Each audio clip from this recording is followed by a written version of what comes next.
أعوذ بالله من الشيطان الرجيم بسم الله الرحمن الرحيم اللهم لك الحمد حمدا كثيرا طيبا مباركا فيه اللهم صل على محمد وعلى آل محمد كما صليت على إبراهيم وعلى آل إبراهيم إنك حميد مجيد وبارك على محمد وعلى آل محمد كما باركت على إبراهيم وعلى آل إبراهيم إنك حميد مجيد أما بعد فإن خير الأمور كتاب الله وخير الهدي هدي محمد صلى الله عليه وسلم وشر الأمور محدثاتها وكل بدعة ضلالة وكل ضلالة في النار إن في خلق السماوات والأرض واختلاف الليل والنهار لآيات لأولي الألباب الذين يذكرون الله قياما وقعودا وعلى جنوبهم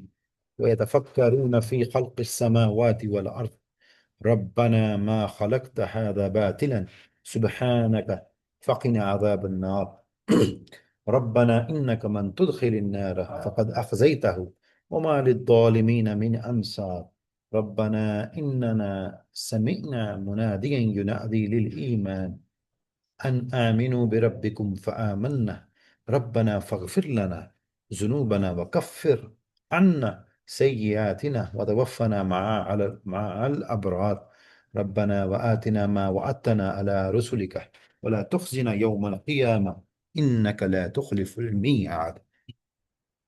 یہ جو آیات ہیں سورۃ العمران کی آیات ہیں، آخری 10 آیات کا کچھ حصہ ہے یہ جب ہم نے سورۃ العمران پڑھی تھی تب بھی ہم نے ڈسکس کیا تھا کہ رسول اللہ صلی اللہ علیہ وسلم ان آیات کو ڈیلی پڑھتے تھے. یہ آخری 10 آیات ہیں، یہ میں نے پہلے بھی گروپ میں شیئر کی ہوں اور یہ بڑی خوبصورت دعائیں ہیں تو اور بڑی جامع دعائیں. آج کی جو ہماری آیات ہیں وہ آیات 158 سے آنورڈز ہیں. آپ دیکھیں کہ اللہ تعالیٰ نے ایک ڈیٹیلڈ مکالمہ یہاں بیان کیا کس کے بارے میں؟ بنی اسرائیل کے بارے میں. مشرکین مکہ سے فارغ ہو کر کیونکہ مدنی دور شروع ہونا تھا تو بنی اسرائیل کے بارے میں سارے پوائنٹس ان کو بتائے.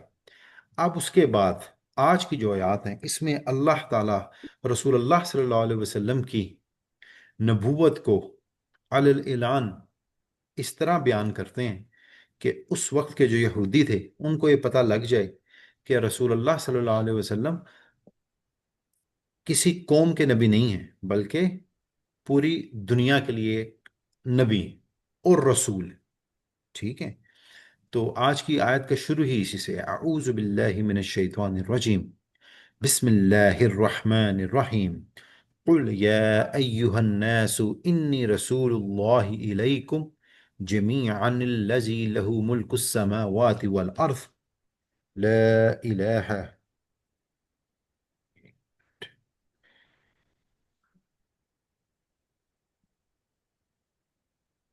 لا إله إلا هو يحيي ويميت فآمنوا بالله ورسوله النبي الأمي الذي يؤمن بالله وكلماته واتبعوه لعلكم تهتدون. اب آپ دیکھیں کہ اس میں اللہ کے نبی کے لیے اللہ نے کیا لفظ استعمال کیے.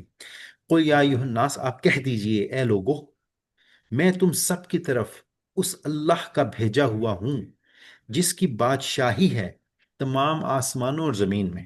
مطلب رسول اللہ صلی اللہ علیہ وسلم ہم سب کی طرف اللہ کی طرف سے نبی بنا کے مبعوث ہو کے بھیجے گئے. اس کے سوا کوئی عبادت کے لائق نہیں.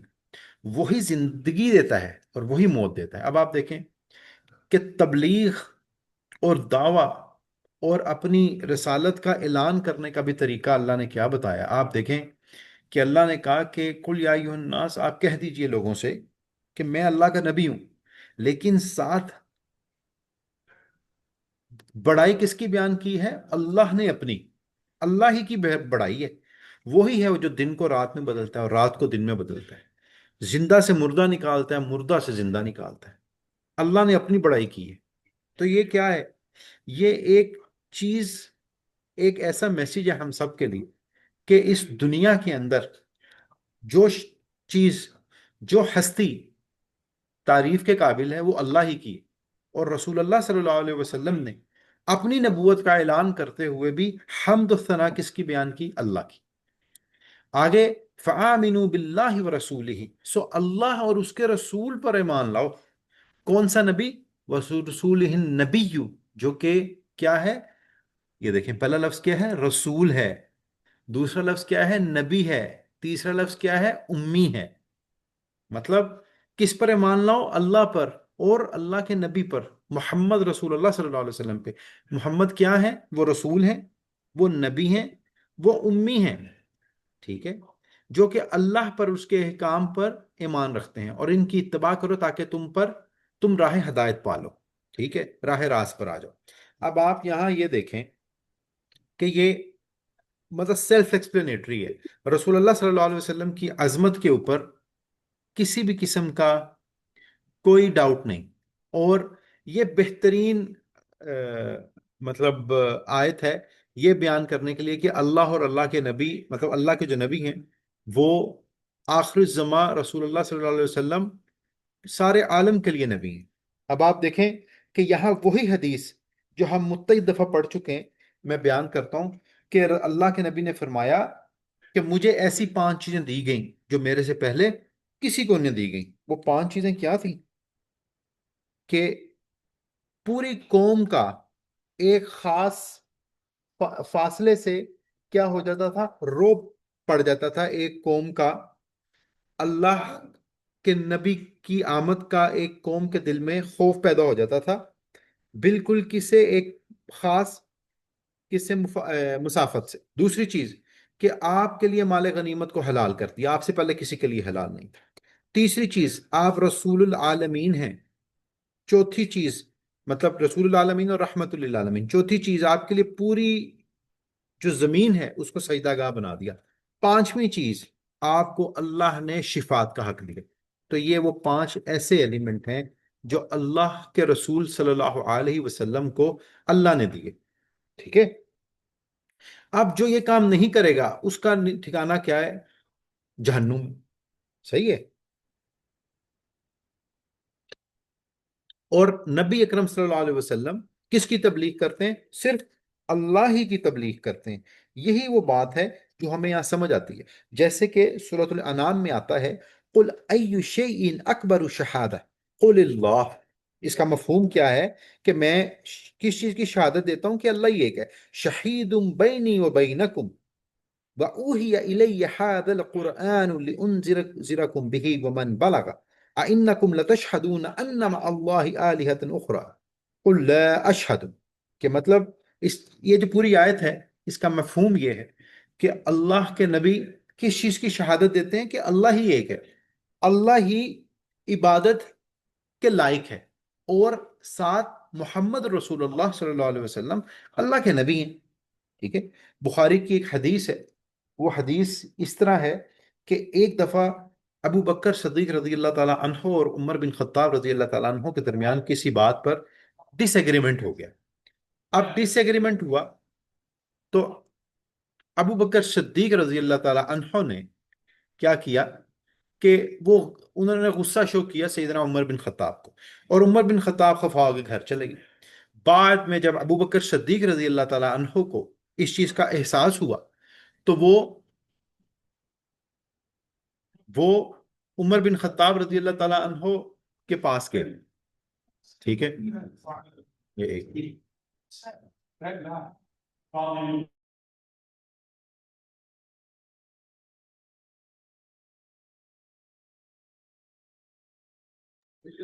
تو وہ پھر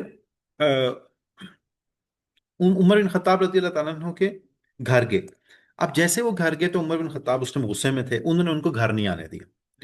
پھر ابو بکر صدیق رضی اللہ تعالیٰ عنہ یہ چیز لے کر چلے گئے رسول اللہ صلی اللہ علیہ وسلم کے پاس، اور بعد میں عمر بن خطاب بھی وہاں آ گئے۔ جب اللہ کے نبی کو یہ چیز پتہ لگی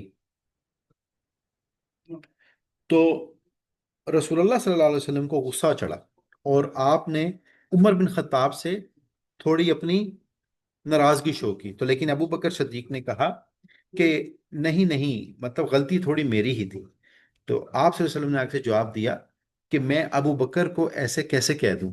یہ تو وہ شخص ہے جس نے اس ٹائم پر میرے نبوت کی گواہی دی جب کل العالم عرب کے جو تھے وہ میرے خلاف تھے۔ تو کہنے کا مطلب یہ ہے کہ رسول اللہ صلی اللہ علیہ وسلم کے لیے گواہی دینا کہ وہ اللہ کے آخری نبی ہیں، وہ اتنا اہم ہے، اتنا اہم ہے کہ اس کے اوپر یہ سورۃ الانعام میں بھی ہم پڑھ کے آئے، کہ بخاری میں بھی ہم پڑھ کے آئے، ہم نے یہ بھی جو حدیث پڑھی کہ غزوہ تبوک کے موقع پر آپ کو یہ 5 چیزوں سے نوازا گیا، جو یہ بھی بخاری اور مسلم کی متفق علیہ حدیث ہے۔ تو غرض کہنے کا یہ ہے کہ اللہ کے نبی، مطلب اللہ کے نبی جو ان سے ہیں، ان کی وحدانیت او ان کا آخری نبی ہونا، اس چیز کی گواہی دینا اور اللہ کی وحدانیت، اس پر ایمان رکھنا ہی ایک مسلمان کی نشانی ہے۔ رسول اللہ صلی اللہ علیہ وسلم نے فرمایا، میری امت سے کسی یہودی اور عیسائی نے میرے آنے کی خبر سنی اور اگر وہ میرے پہ ایمان نہ لایا تو وہ جنت میں نہیں جائے گا۔ تو آپ یہاں سے اندازہ لگائیں کہ اہل فطرہ والے لوگ اور تھے جن تک دین کی دعوت نہیں پہنچی، وہ رسول اللہ صلی اللہ علیہ وسلم سے پہلے کے لوگ تھے، یا دور حاضر میں کچھ ایسے لوگ ہوں گے جن کو نبی اکرم صلی اللہ علیہ وسلم کا نہیں پتا ہوگا، واللہ عالم، وہ اہل فطرہ ہو سکتے ہیں۔ لیکن رسول اللہ صلی اللہ علیہ وسلم نے فرمایا کہ میرے آنے کے بعد اگر کسی یہودی اور عیسائی کو میرا پتا ہے اور وہ میرے پہ ایمان نہیں لاتا تو وہ جنت میں نہیں جائے۔ یہ وہ فارمولا ہے جو کہ بالکل کلیئر ہے، اس میں کوئی دو رائے نہیں، ٹھیک ہے؟ آگے دیکھیں، وَمِن قَوْمِ مُوسَىٰ أُمَّةٌ يَهْدُونَ بِالْحَقِّ وَبِهِ يَعْدِلُونَ، اور قوم موسیٰ میں ایک جماعت ایسی بھی ہے جو حق کے موافق ہدایت کرتی ہے اور اسی کے موافق انصاف بھی کرتے ہیں۔ اب یہ آگے پیچھے ہم پڑھ کے آئے ہیں سورۃ البقرہ، اب یہ آگے اسی چیز کو ایک ہی جگہ سمرائز کیا گیا ہے۔ جو بھائی ہمارے ساتھ نہیں تھے ان کے لیے یہ ایک مطلب نئی چیز ہے، اور جو بھائی ہمارے ساتھ تھے سورہ بقرہ کے وقت پہ ان کے لیے یہ ریفریشمنٹ ہو جائے گی، مطلب ریوائز ہو جائے گا۔ وَقَطَّعْنَاهُمُ اثْنَتَا عَشْرَةَ أَسْبَطًا أُمَمًا وَأَوْحَيْنَا إِلَى مُوسَى إِذِ اسْتَسْقَاهُ قَوْمُهُ أَنِ اضْرِبْ بِعَصَاكَ الْحَجَرَ فَانْجَ- فَانْ- فَانْجَبَسَتْ مِنْهُ اثْنَتَا عَشْرَةَ عَيْنًا قَدْ عَلِمَ كُلُّ أُنَاسٍ مَشْرَبَهُ وَظَلَّلْنَا عَلَيْهِمُ الْغَمَامَ۔ اب یہ اگلی چیز ہے، وَأَنزَلْنَا عَلَيْهِمُ الْمَنَّ وَالسَّلْوَىٰ۔ اب دیکھیں یہاں کیا ذکر ہو رہا ہے؟ اب یہاں ذکر ہو رہا ہے کہ ہم نے ان کے 12 خاندان بنائے۔ میں آپ کو ترجمے کے بغیر بتاتا ہوں نیچے، کہ اللہ کے رسول جو اس ٹائم پہ تھے موسیٰ علیہ السلام، انہوں نے بنی اسرائیل کے 12 قبائل بنائے، ٹھیک ہے؟ اور پھر موسیٰ کو حکم دیا کہ پتھر پر اپنا عصا مار، اور موسیٰ علیہ السلام نے پتھر پہ عصا مارا اور ہر قوم کے 12 چشمے ہو گئے، اور کہا گیا قد علم کل اناس مشربہم، کہ تم اس میں سے پیو اور اللہ کا شکر ادا کرو۔ سورہ بقرہ میں آتا ہے قد علم کل اناس مشربہ کلوا واشربوا من رزق اللہ ولا تعثوا فی الارض المفسدین، کہ تم اس میں سے پیو، اللہ کا دیا ہوا کھاؤ، اور مفسدین میں سے نہ ہونا، فساد فی الارض نہ کرنا۔ ان سب کو یہ نصیحت کی گئی، ٹھیک ہے؟ لیکن یہ نہیں مانے۔ اب اگلی چیز کیا تھی؟ وَذَلَّلْنَا عَلَيْهِمُ الْغَمَامَ وَأَنزَلْنَا عَلَيْهِمُ الْمَنَّ وَالسَّلْوَىٰ۔ یہ اب ان کے لیے کیا ہے؟ آسمان سے من و سلوہ آیا، ٹھیک ہے؟ قُلُوا مِن طَيِّبَاتِ مَا رَزَقْنَاكُمْ، یہ لائن اب یہاں یوں آ گئی کہ تم اللہ کے دیے ہوئے پاک رزق سے کھاؤ۔ اب دیکھو یہ پاک ہے، آلریڈی پاک ہے، اس کو حلال کرنا یا حرام کرنے کی ضرورت بھی نہیں، لیکن انہوں نے نہیں کھایا۔ انہوں نے کیا کیا؟ وَمَا ظَلَمُونَا وَلَٰكِن كَانُوا أَنفُسَهُمْ يَظْلِمُونَ، کہ یہ انہوں نے اپنے نفس پہ ظلم کیا اور یہ ظالموں میں سے ہوئے۔ کیوں؟ کیونکہ جب ان کے اوپر من و سلوہ آیا، انہوں نے کہا کہ ہم ایک جیسا کھانا نہیں کھا سکتے۔ ان کو کہا گیا اپنے 12 قبیلوں کو بھائیوں کی طرح رہنا ہے، متفق ہو کے رہنا ہے، انہوں نے کہا ہم نہیں رہیں گے۔ انہوں نے کیا کرنا؟ 11 نے مل کے 12 کے خلاف جنگ کر دیں، ٹھیک ہے؟ یہ 12 قبائل وہی قبائل ہیں جو یوسف علیہ السلام اور ان کے بھائیوں کے تھے، یہ وہی قبائل، ٹھیک ہے؟ آگے دیکھیں، وَإِذْ قِيلَ لَهُمُ اسْكُنُوا هَٰذِهِ الْقَرْيَةَ وَكُلُوا مِنْهَا حَيْثُ شِئْتُمْ وَقُولُوا حِطَّةٌ وَادْخُلُوا الْبَابَ سُجَّدًا نَغْفِرْ لَكُمْ خَطَايَاكُمْ سَنَزِيدُ الْمُحْسِنِينَ۔ اور جب ان سے کہا گیا کہ جب انہوں نے وہ شہر فتح کیا، جیریکو، اسرائیل کا شہر ہے جو آج کل، ان کو کہا گیا کہ تم اس میں سے مطلب سکون سے گزرو اور استغفار کرتے گزرو، مطلب اس طرح کے کام کرو، اللہ سے تقوی اختیار کرو، انہوں نے نہیں کیا، ٹھیک ہے، انہوں نے الٹے کام کیے۔ اب انہوں نے کیا کیا، فبدل الذین ظلموا منہم قولا، انہوں نے وہ لفظ ہی بدل دیے غیر الذی قیل لهم، ٹھیک ہے، فارسلنا علیہم رجسا من السماء بما كانوا یظلمون، پھر اللہ نے آسمان سے ان ظالموں کے اوپر رجس فرمایا، مطلب عذاب بھیجا، ٹھیک ہے۔ اب وَاسْأَلَهُمْ عَنِ الْقَرْيَةِ الَّتِي كَانَتْ حَاضِرَةَ الْبَحْرِ إِذْ يَعْدُونَ فِي السَّبْتِ إِذْ تَأْتِيهِمْ حِيتَانُهُمْ يَوْمَ سَبْتِهِمْ شُرَّعًا وَيَوْمَ لَا يَسْبِتُونَ لَا تَأْتِيهِمْ كَذَلِكَ نَبْلُوهُمْ بِمَا كَانُوا يَفْسُقُونَ۔ اب یہ جو آیت ہے یہ اہل سبت کے بارے میں، کہ اہل سبت کے بارے میں، کہ ان کو یہ تم سے پوچھتے ہیں کہ وہ ان کے ساتھ کیا ہوا جو ہفتے والے تھے، جو مچھلیاں پکڑتے ہوئے کیا کرتے تھے، ہیلے اپناتے تھے، ان کے ساتھ کیا ہوا، ٹھیک ہے، یہ بھی ہم سورہ بقرہ میں پڑھ کے آئے۔ اچھا، اب اگر آپ یہ ساری آیات پڑھیں، اگر آپ قرآن کو اوور آل دیکھیں تو آپ دیکھیں کہ یہ ایک ہی چیز کے ارد گرد گھومتا ہے، تقوی۔ تقوی کیا ہے؟ اللہ کا ڈر، ٹھیک ہے، ایمان، اللہ اور اس کے رسول کی اطاعت، اور تیسری چیز تقوی، پھر عمل بالمعروف نہی عن المنکر۔ یہ پانچ چیزوں کی سمری ہے، جو یہ پانچ چیزوں کی سمری پہ عمل کرتا ہے اس کے لیے بہترین ہی بہترین چیزیں۔ اب یہ جو اہل سبت والے تھے یہ کیا تھے؟ اہل سبت والے ایک لوگ تھے، کون سے لوگ تھے؟ کہا جاتا ہے کہ یہ حضرت داؤد علیہ السلام کی قوم کے کچھ لوگ تھے، ٹھیک ہے، ان کے تین گروپ بن گئے، اللہ نے ان کو آزمایا۔ اللہ نے کیا کیا؟ اللہ نے کہا کہ تم نے ہفتے کے روز مچھلیاں نہیں پکڑنی۔ اب ان میں سے ایک گروہ نے کیا کیا، ایک گروہ نے وہاں سے ایک بند باندھ لیا، نیٹ لگا لیا کہ ہفتے کو مچھلیاں آئیں گی، ہم اتوار کو پکڑ لیں گے، ہیلے بنانے شروع کر دی، ٹھیک ہے۔ ایک گروہ کہتا تھا یار یہ کام نہ کرو، یہ غلط ہے۔ تیسرا گروہ کہتا تھا کہ یار ٹھیک ہے، کوئی بات نہیں، ہمارے کہنے سے اس نے کون سا رک جانا ہے۔ دیکھیں تین گروہ بن گیا اہل سبت والوں کے، یہ بڑے اہم ہیں اہل سبت والوں کے، ایک جو کلپریٹ تھے، ایک نیوٹرل تھے، اور ایک تھے جو امر بالمعروف نہی عن المنکر کہتے تھے، ٹھیک ہے، تین گروہ بن گئے۔ اللہ نے کہا ان کے بارے میں بتاؤ، اب آپ دیکھیں کہ اللہ ان کا ذکر کیسے کرتے ہیں آگے۔ وَإِذْ قَالَتْ أُمَّةٌ مِّنْهُمْ لِمَ تَعِظُونَ قَوْمًا اللَّهُ مُهْلِكُهُمْ أَوْ مُعَذِّبُهُمْ عَذَابًا شَدِيدًا قَالُوا مَعْذِرَةً إِلَىٰ رَبِّكُمْ وَلَعَلَّهُمْ يَتَّقُونَ فَلَمَّا نَسُوا مَا ذُكِّرُوا بِهِ أَنجَيْنَا الَّذِينَ يَنْهَوْنَ عَنِ السُّوءِ وَأَخَذْنَا الَّذِينَ ظَلَمُوا بِعَذَابٍ بَئِيسٍ بِمَا كَانُوا يَفْسُقُونَ فلما عتوا عمنوه عنه قلنا لهم كونوا قردة خاسئين۔ اور جب ان میں سے ایک جماعت نے یوں کہا کہ تم ایسے لوگوں کو کیوں نصیحت کیے جاتے ہو جن کو اللہ بالکل ہلاک کرنے والا ہے یا ان کو سخت سزا دینے والا ہے۔ اب یہ وہ گروہ ہے جو نیوٹرل بننے کی کوشش کر رہا تھا کہ یار تم ان کو منع کیوں کرتے ہو، انہوں نے تو منع ہونا ہی نہیں ہے، ٹھیک ہے، انہوں نے تو باز آنا ہی نہیں ہے، یہ وہ گروہ ہے۔ انہوں نے جواب دیا کہ تمہارے رب کے روبرو عذر کرنے کے لیے، اور اس لیے شاید کہ ڈر جائیں۔ اب جو گروہ منع کرتا تھا مچھلی والوں کو، وہ کہتا تھا کہ ہم تو اس لیے کر رہے ہیں کہ شاید یہ اللہ کا خوف کھا لیں، ٹھیک ہے۔ سو جب وہ اس امر کے تارک ہی رہے جو ان کو سمجھایا جاتا تھا، تو ہم نے اب دیکھیں، اب یہ تیسرا گروہ وہ ہے جو کہ وہ امر کرتا رہا، وہ کام کرتا رہا، کیا؟ مچھلیاں پکڑتا رہا، ٹھیک ہے۔ تو پھر ہم نے ان لوگوں کو تو بچا لیا جو اس بری بات سے منع کیا کرتے تھے، اور ان لوگوں کو جو کہ زیادتی کرتے تھے ایک سخت عذاب میں پکڑ لیا، بوجہ اس کے کہ وہ بے حکمی کیا کرتے تھے۔ اب آپ دیکھیں کہ اللہ نے یہاں سے دو گروہوں کا ذکر کر دیا، اللہ نے تیسرے گروہ کا ذکر ہی نہیں کیا۔ یعنی جب وہ جس کے کام سے ان کو منع کیا گیا اس سے حد سے نکل گئے تو وہ بندر بن گئے۔ بندر بننے کا مطلب یہ تھا کہ وہ بندر بنے، اور ان کے رشتہ دار، مثلا اب ہوا یہ کہ وہ ایک بند شہر تھا۔